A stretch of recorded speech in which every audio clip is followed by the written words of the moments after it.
के कोने कोने में पहुंचाने का काम कर रहे हैं। और हमारे भिक्खु संघ को भी वंदना करते हुए और इस कार्यक्रम के आयोजक करता आपका भी बहुत बहुत धन्यवाद कि आपने क्रांति की चिंगारी इस जनपद नासिक मालेगांव से लगाई। और सामने बैठी मेरी माताओं बहनों, बस मैं आपसे ज़्यादा लंबी बात नहीं करते, मैं आपसे एक बात पूछना चाहता हूं कि हमारे देश के अंदर हम सब लोग जानते हैं कि भारत प्रबुद्ध भारत है, ये बुद्ध की धरती है, लेकिन उसके बावजूद भी और सबसे बड़ी विडंबना ये है कि देश के अंदर हमारी 90% आबादी होने के बावजूद भी हम लोग अपनी विरासत को 150 साल बाद भी खाली नहीं करा पाए। और दूसरी तरफ एक बात और है कि जब इस्लाम धर्म की बात होती है तो सब लोग मौलानाओं के नेतृत्व में अपना आंदोलन आगे बढ़ाते हैं। जब क्रिश्चियनों की बात आती है तो क्रिश्चियन लोग अपना आंदोलन आगे बढ़ाते हैं, और जब हिंदुओं की बात आती है तो शंकराचार्य धर्मगुरु अपनी बात को आगे बढ़ाते हैं। लेकिन मैं बहुजन समाज के लोगों आपसे ये कहना चाहता हूं कि जो विरासत आज तक 150 साल पहले खाली नहीं हो पाई, लेकिन आज हमारे धर्मगुरु बनते विनयचार्य जी उसको आगे बढ़ा रहे हैं। तो हमारा फर्ज बनता है, हमारी जिम्मेदारी बनती है कि पूरा भारत बनते विनयचार्य जी के साथ में तन मन धन से खड़ा हो जाए, क्योंकि आज से पहले अपनी होश में हमने ऐसी क्रांति नहीं देखी। अब आप लोग अपना इतिहास लिखने का समय आ गया है। और मैं बस ये कहना चाहता हूं कि जिनका कोई इतिहास नहीं होता वो कभी शासक नहीं बन सकते। जब तक मां बोधी महाविहार खाली नहीं होगा, जब तक आप कभी शासक नहीं बनेंगे। इसलिए मां बोधी महाविहार खाली करना होगा और देश को बनते विनयचार्य जी के साथ में खड़ा होना होगा। तो सब खड़े होंगे। तो बनते विनयचार्य जी आप आगे बढ़ो, बनते विनयचार्य जी आप आगे बढ़ो, बोध गया मुक्त करो। जय भीम, नमो बुद्धाय, जय संविधान। शासकीय विश्रामगृहाच्या गेटजवळ महिला उभ्या आहेत। माझ्या तरुण बांधवांना विनंती आहे की आपण त्यांना खुर्च्या दिल्या तर खूप बरं होईल। यानंतर बनते संघरत्न एक महत्त्वपूर्ण सूचना, एक चांगली प्रथा आयुष्यमानिनी मायाताई मिलिंद खैरनार, एडवोकेट मायाताई मिलिंद खैरनार, CST किला कोट मुंबई, इनकी ओर से महाबोधि महाविहार मुक्ति आंदोलन के लिए 5,000 रुपये का धम्मदान दिया जा रहा है। दोनों उपेंद्र को मैं स्टेज पर आमंत्रित करता हूँ।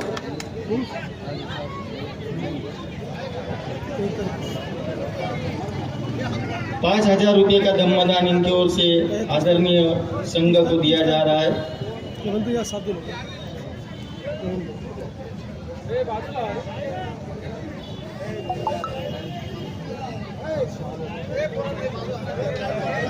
ए भाऊ भाऊ रे आटो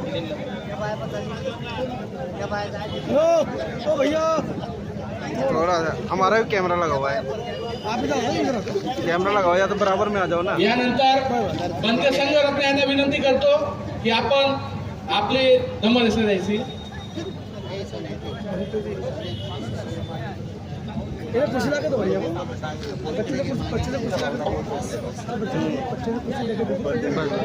हेलो,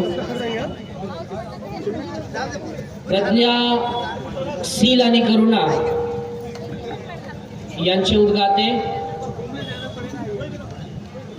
मनुष्य प्राण्यांचे शास्ता, दुःखमुक्तीचे मार्गदाता, तथागत सम्यक संबुद्ध, तथागतांनी शिकवलेला सद्धम्म, त्या सद्धम्माचा प्रचार प्रसार करणारा पूजनीय पावन भिक्खू संघ, जगातील सर्वश्रेष्ठ 3 महान रत्न बुद्ध, धम्म आणि संघ, या तिन्ही महान त्रिरत्नाला त्रिवार वंदन। गुणोपेत बोधिसत्व डॉक्टर बाबासाहेब आंबेडकर यांच्या धम्मक्रांतीला शेवटच्या श्वासापर्यंत समर्पित राहून आज आपण या ठिकाणी मालेगाव शहरामध्ये बुद्धगयेमधील महाबोधी महाविहार मुक्ती आंदोलन जे चालू आहे, या आंदोलनाकरिता जी रॅली दीक्षाभूमीपासनं ते चैत्यभूमीपर्यंत निघाली. पंचशील, धम्मध्वज व जनसंवाद यात्रा, ही यात्रा आज आपण या ठिकाणी मालेगाव शहरामध्ये आलेली आहे. पूजनीय बनते विनयचार्य हे सध्याला या आंदोलनाचं नेतृत्व करत आहे. यांच्या माध्यमातून भारतामध्ये हे आंदोलन पुनर्जीवित झालेलं आहे. बघा, या आंदोलनाबद्दल विविध मार्गदर्शन आपण ऐकलं. BTMC ॲक्ट काय आहे याच्याबद्दल ऐकलं. जो बौद्धांवर झालेला अन्याय आहे, हा अन्याय 150 वर्षापासून हा बुद्धगया मुक्ती हा जो विषय आहे या विहाराचा हा चालू आहे. श्रीलंकेवरून अनागारिक धर्मपाल आले आणि त्यांनी सुद्धा प्रयत्न केला, परंतु त्या काळामध्ये आपली एवढी बौद्धांची संख्या नव्हती. महाराष्ट्रात असेल, बिहारमध्ये असेल, या भारतात असेल, एवढी संख्या नव्हती की त्यांना त्या मागणीकरिता जास्त प्रमाणात आपल्या समाजाचं समर्थन मिळेल. आणि ते श्रीलंकेवरून आले.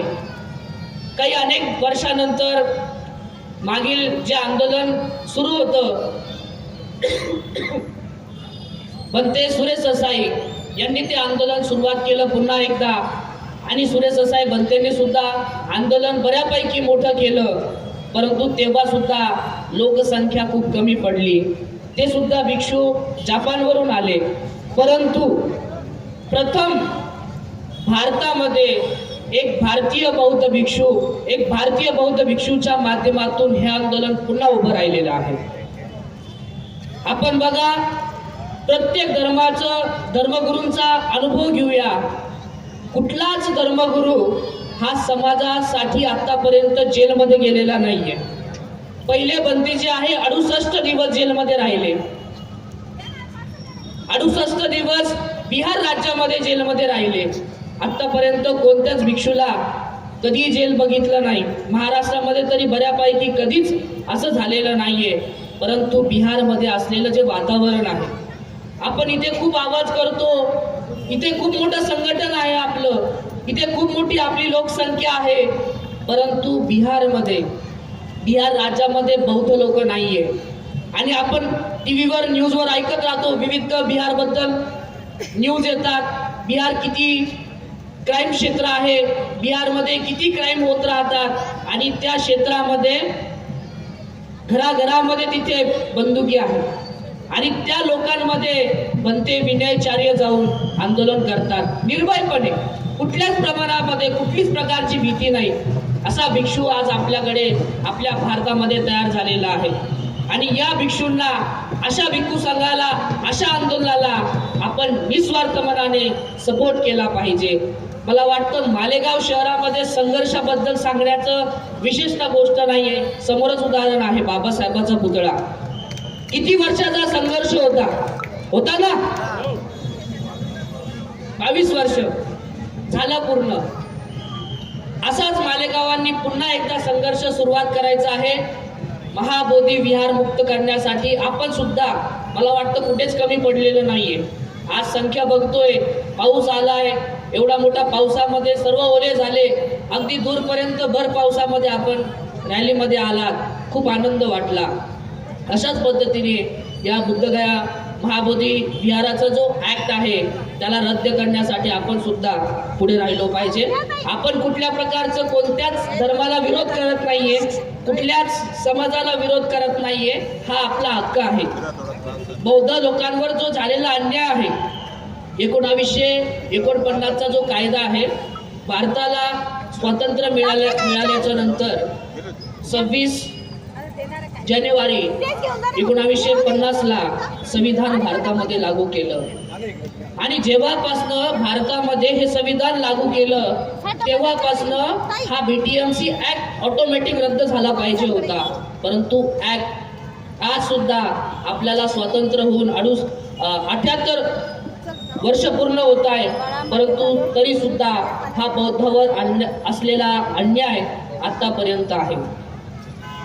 आपण खूप प्रयत्न केले, खूप संघर्ष केला, परंतु आपल्याला आणखीन मोठ्या प्रमाणामध्ये मजबूत व्हायचं आहे. ही सुरुवात आहे. आज आपल्याला बघा, प्रत्येक धर्माचं मोठे कुठेतरी धर्मस्थळ आहे की नाही. आता सध्याला हिंदू धर्माचं धर्मस्थळ आहे, राम मंदिर आहे की नाही. एवढा मोठ्या प्रमाणात नव्यानं तयार झालेला आहे. प्रत्येक धर्माचं कुठे ना कुठेतरी असलेलं एक मोठं स्थळ आहे. परंतु या विश्वामध्ये एवढ्या मोठ्या प्रमाणात बौद्ध धर्म आहे आणि एवढ्या मोठ्या प्रमाणात बौद्ध धर्म असताना बौद्ध धर्माचं केंद्रबिंदू ज्याला म्हणतात, ज्या विहाराला म्हणतात, तेच केंद्रबिंदू आपल्या ताब्यात नाहीये, बौद्ध लोकांच्या ताब्यात नाहीये. संविधानामध्ये बाबासाहेबांनी 13व्या आर्टिकल मध्ये सांगितलेलं आहे,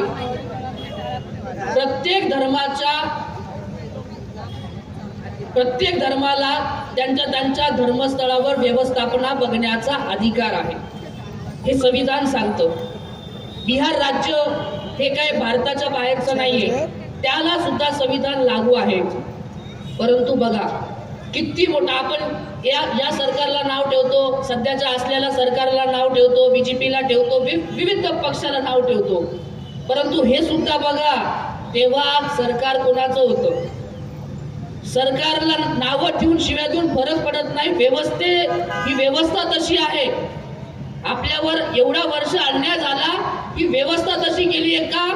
अल्पसंख्याक आहोत ना आपण देशामध्ये. बौद्ध किती आहे? संख्या कमी आहे. बौद्धांची ताकद काय देशामध्ये? कमी आहे. त्यामुळं हा व्यवस्था फायदा घेते. आपण भले महाराष्ट्रामध्ये ताकदवर आहोत, आपण म्हणतो की ही गोष्ट महाराष्ट्रात पाहिजे होती, महाबोधी विहार महाराष्ट्रात पाहिजे होतं, ती संख्या आहे. बाबासाहेबांच्या मुवमेंटमध्ये सर्वात जास्त बौद्ध बनलेले महाराष्ट्रामध्ये आहे.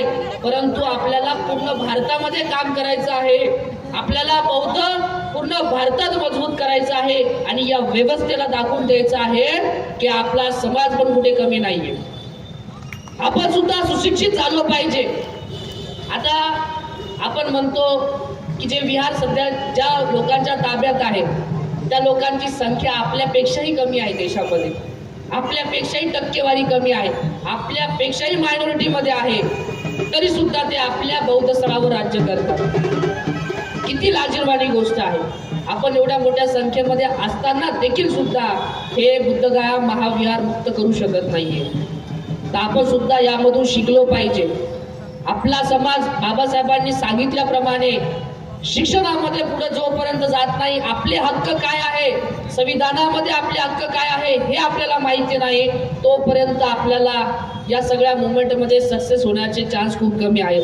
हल्लीच्या काळामध्ये या महाबोधी महाविहाराचं मुक्तीचं जे आंदोलन आहे ते सुप्रीम कोर्टामध्ये चालू आहे आणि सुप्रीम कोर्टामध्ये आपल्याकडे जज नाहीये.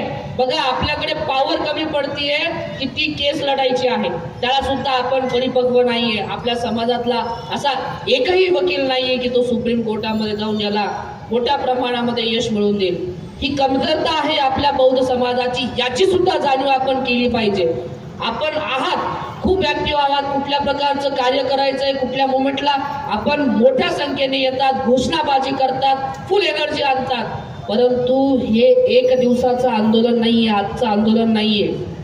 याला आणखीन पुढे न्यायचं आहे, याला आणखीन सक्षम करायचं आहे. त्यामुळे आपल्या हा इतिहास आहे, लक्षात ठेवा. आपण सांगतोय 150 वर्षापूर्वीचं अनागारिक धर्मपालोंनी हे आंदोलन तयार केलं. आपण बघितलं अनागारिक धर्मपालोंना? नाही बघितलं. श्रीलंकेतून आले तरी सुद्धा आपण त्यांनी कुठेतरी हातभार लावला म्हणून आपण त्यांना या ठिकाणी स्मरणात आणतोय, आज त्यांचं स्मरण करतोय. आपण सुद्धा या इतिहासाचा साक्षीदार झालो पाहिजे की हे आंदोलन मुक्त करण्यामध्ये आमचा सुद्धा सिंहाचा वाटा होता. आम्ही सुद्धा घरदार सोडून, परिवार सोडून या आंदोलनाचा मोठा दिशा दाखवण्याचं काम केलं आहे. वेळ खूप कमी आहे आणि बोलण्यासाठी खूप काही आहे, परंतु वेळेचा अभाव. भंतेजी सुद्धा एवढ्या दुरून आले, विनयाचार्य भंतेला मला माहिती आहे की माझ्यापेक्षा जास्त ऐकण्याची आतुरता तुमची विनयाचार्य भंतेची आहे. भंते प्रति महाराष्ट्रात खूप प्रेम आहे, कारण की महाराष्ट्रामध्ये सर्व भाऊक झालेले आहे. भंतेजी जे कार्य करताय, आपण म्हणतो की भिक्षूने हे कार्य केलं नाही पाहिजे, भिक्खू संघ काय आंदोलनामध्ये येत आहे, हे काम तर आमच्या कार्यकर्ते लोकांचं, नेत्यांचं आहे. आपण प्रत्येक महाराष्ट्रातील तरी सांगतो, महाराष्ट्रामध्ये आपण प्रत्येक लोकांचं, प्रत्येक लिडरांचं नेतृत्व बघितलं. एकजूट राहिलं कोणीच नाही, आहे की नाही? हे सत्य आहे, हे ऍक्सेप्ट करायचं आहे. पहिल्यांदा भारतामध्ये एका भंतीजीचं नेतृत्व मिळत आहे, सामाजिक दृष्टिकोनातून नेतृत्व मिळत आहे, आपल्याला स्वीकारावं लागेल, पर्याय नाहीये. यानंतर कोण येणार, कोण हे आंदोलन पुढे करणार, पर्याय नाहीये. हे आंदोलन इथे समाप्त झालं तर संपलं. यापुढे आपल्याला कोण नेतृत्व करणार, कोणी लोक भारत एकत्र येणार नाही. ही एक नवीन ऊर्जा आपल्याला भेटलेली आहे बनतेच्या माध्यमातून. एकदा जोरदार टाळ्या वाजवा बनतेसाठी. पहिला भिक्षू, पहिला धर्मगुरू आहे की तो समाजासाठी निर्भयपणे जेलमध्ये गेला. मला खूप कौतुक आहे त्या बनतेचं. आमचे धम्मबंधू आहे बुद्धगयाला, याच्यापूर्वी आम्ही जायचो तो भेटत राहायचो, चर्चा करत राहायचो. पण जेव्हापासनं ह्या मुवमेंटमध्ये ऍक्टिव्ह झाले, मला आत्ताही आठवतं, बनतेजी मुझे अभी भी याद आहे, ज्या दिवशी बनतेजींना अटक केलं त्या दिवसाच्या आधी, त्या दिवशी माझा जन्मदिवस होता 13 मेला. आम्ही बुद्धगयामध्ये होतो आंदोलनाच्या याच्यामध्ये, आणि बनतेजींनी काहीतरी तिथे मारामारी झाली, आपल्या महाराष्ट्र लोकांना बिहारामध्ये मारहाण केली. तर त्यासाठी BTMCला प्रश्न विचारायला हजारोच्या संख्येने विहारात गेले, आणि तिथून ते इतर धर्मीय लोक आले आणि तिथे वेगवेगळे नारे सुरू केले, बनतेला अपोजिट केलं. ते आपल्या लोकांवर, आपल्या आया बहिणीवर आले, आपल्या बनतेजींवर ते आले, हात उरगवला, त्यांनी विविध शिव्यागाळ केले. तरी सुद्धा पोलिसांनी त्यांना शांत करायच्या जागी बनतेला अटक केलं. त्या दिवशी कार्यक्रम होता, पण तो कार्यक्रम बनतेजी जेलमध्ये गेल्यामुळे कॅन्सल करावा लागला. त्यामुळे मला फार आनंद आहे, आणि वेळ खूप आहे, खूप झालेली आहे, कमी वेळ आहे, आणि आपल्या संध्याकाळ पण होत आहे. शेवटी मी फक्त जाता जाता एकच वाक्य बोलून जातोय, काही शब्द आहे. हे आंदोलन सक्सेस होणार आहे. एवढी मोठी ऊर्जा भिक्खू संघाने आता हाती घेतली आहे. विनयचार्य जे आहे, मी आहे, सगळे महाराष्ट्राचे, भारताचे सगळे भिक्षू आहे. आता काही होऊ द्या, तुम्ही सोबत असो या नसो, श्वासाच्या शेवटपर्यंत कुठल्याच प्रकारची पर्वा न करता आता हा लढा सक्सेस करणार. त्यामुळे महाबोधी की मुक्ति की ये लकीर कभी न मिट पाएगी. महाबोधी मुक्ति की ये लकीर कभी न मिट पाएगी. बनते विनयचार्य के नेतृत्व की गाथा हर दिन गाई जाएगी, हर दिन गाई जाएगी. ये खुल के बोल रहा है बनते जी, जब आपके नेतृत्व में बुद्धगया मुक्त होगी, तब ये गाथा हर दिन हम गाएंगे, हर दिन बताएंगे, आने वाले पीढ़ियों को भी बताएंगे कि ये बनते विनयचार्य की कारण महाबोधि महाविहार मुक्त हो गया है. ये बात हम सबको बताएंगे. और बनते विनयचार्य जो इतिहास लिख रहे, ये इतिहास जब तक भारत में बौद्ध धर्म है, जब तक भारत में बौद्ध धर्म रहेगा, बुद्धिज्म रहेगा, महाबोधि विहार रहेगा, तब तक बनते विनयचार्य रहेंगे या नहीं रहेंगे, लेकिन उनका नाम रहेगा, उनका स्मरण होगा. तो आज आता वेळ खूप झालेला आहे. एवढीच मी आपल्या सर्वांबद्दल सद्भावना करतोय. आणि शेवटचं एकच मी तुम्हाला या ठिकाणी जाता जाता सूचना करतो.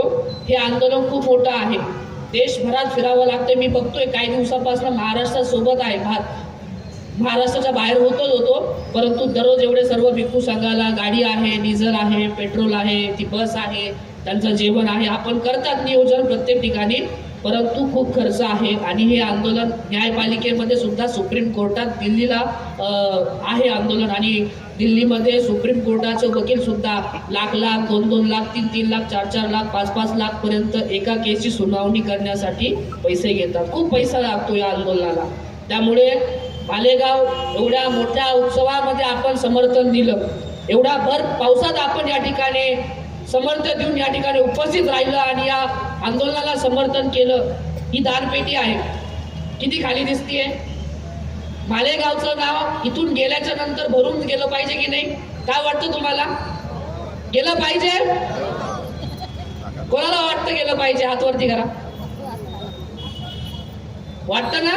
तर ही पेटी बंतीची इथून जाईपर्यंत भरली पाहिजे, तेव्हाच आपण या ठिकाणी जाणार आहोत. त्याच्याशिवाय आपण पुन्हा दाट टाकायची वेळ आली, भरत नसेल तर टाकत राहा, पण ती पेटी भरवा आणि बनतेंना या मुवमेंटला मोठं करण्यासाठी, पुढे नेण्यासाठी, गती मिळण्यासाठी आपण तन मन धनाने मदत करा. आजची या मंगल प्रसंगी एवढीच भावना व्यक्त करतो, इथेच थांबतो. सर्वांचं मंगल हो, सर्वांचं कल्याण.